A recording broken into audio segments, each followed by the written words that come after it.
In this episode of Trekking Through Compliance, we take up the alternative factor. Compliance, the final frontier. Tom Fox is the voyager of Trekking Through Compliance. His mission? To explore the original series and seek out and share what it can teach you about compliance. Here's your host, Tom Fox.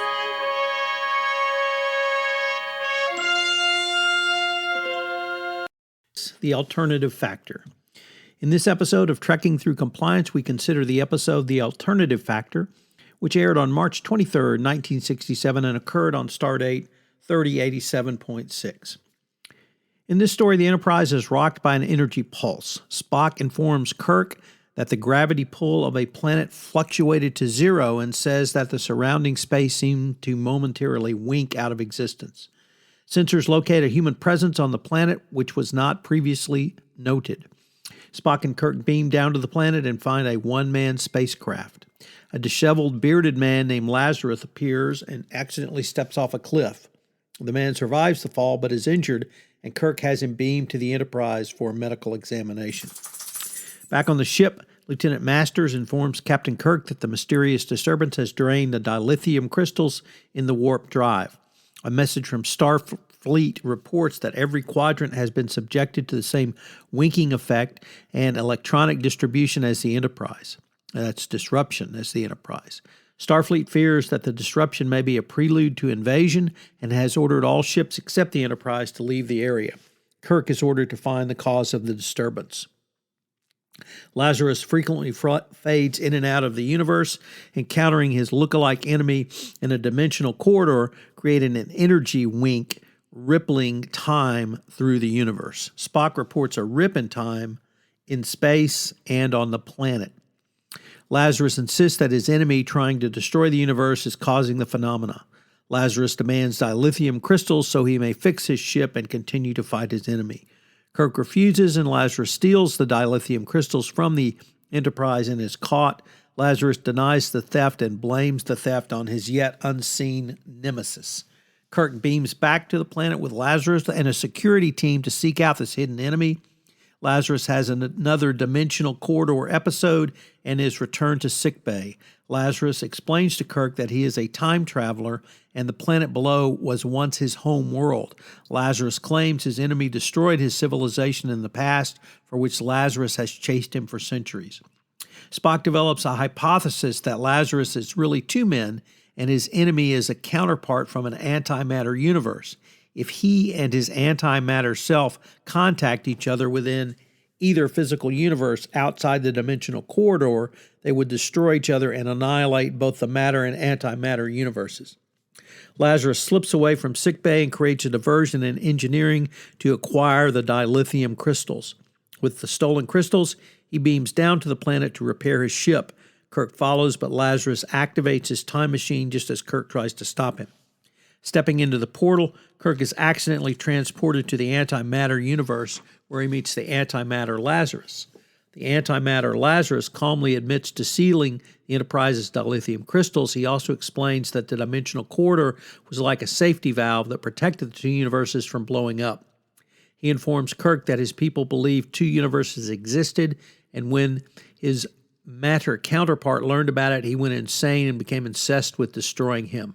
He tells Kirk that only by destroying the ship with the two Lazaruses inside the dimensional corridor, which links the two universes, can they be saved. Kirk realizes that this would trap the two men in the corridor forever. Kirk confronts the matter Lazarus and pushes him into the dimensional door. Kirk heads back to the Enterprise, ordering the ship's phasers to target the dimensional ship. The two Lazaruses meet once more and fight inside the dimensional corridor as the phaser vaporizes the ship. So, what's a fun fact about this case? Well, most interestingly, although Robert Brown played the role of Lazarus, he was not the first choice, and actor John Drew Barrymore, who is the father of Drew Barrymore, was originally contracted to play Lazarus, but he didn't show up to work when the filming began. Roddenberry's production company actually filed a grievance against him, and he was suspended from obtaining acting work for 6 months.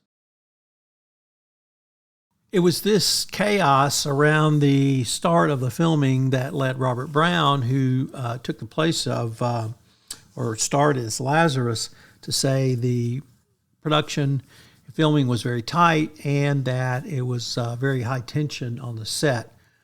This story doesn't get rated too high on Star Trek lists, although I found a lot to enjoy about it. The first one is obviously the name Lazarus, with the biblical implications of the Lazarus rising from the grave story from the original Testament, or the Old Testament, and the Hebrew Bible.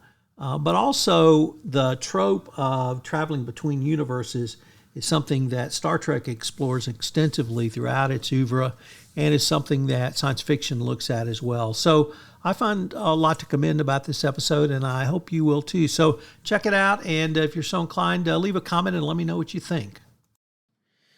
So what are the 3 compliance takeaways from this case? Well, the first one is, how do you triage a whistleblower complaint? This is separate and apart from an investigation, but what's your triage protocol? How quickly do you triage a situation? How quickly do you escalate it up? In this episode, clearly the situation could have been the destruction of both universes. So how quickly do you get the information to the persons who need to make the decision? This information went to Starfleet Command almost immediately, and they were able to pull ships back. Although they misdiagnosed it, at least they triaged that this was a very serious situation. Second of all, and really this one actually comes from the Walmart FCPA action, which recently concluded. And how do you expand into new markets and still protect your company from the compliance perspective? Well, I think what you have to really consider is, how are you going to scale up your compliance program? You've got to have scalability in your compliance program. Scalability is certainly not something most lawyers have been taught or are familiar with, not taught in law school, but it's a key concept in the entrepreneurial world. So how do you scale up? Walmart didn't scale up, and we've had numerous other enforcement actions where companies went to an international market and did not scale up. So how do you scale up very quickly, very robustly? And finally, gatekeepers and compliance. When the legal department, compliance, and internal audit make findings and recommendations, are they brushed aside, are they ignored, are they manipulated, or are they allowed to die? If gatekeepers do not have adequate authority to follow up, then you've got a real problem with your compliance program. So how are your gatekeepers treated? Join me tomorrow for City on the Edge of Forever. If you enjoyed this episode of Trekking Through Compliance, you can help it grow by sharing it with the biggest Trek fan you know.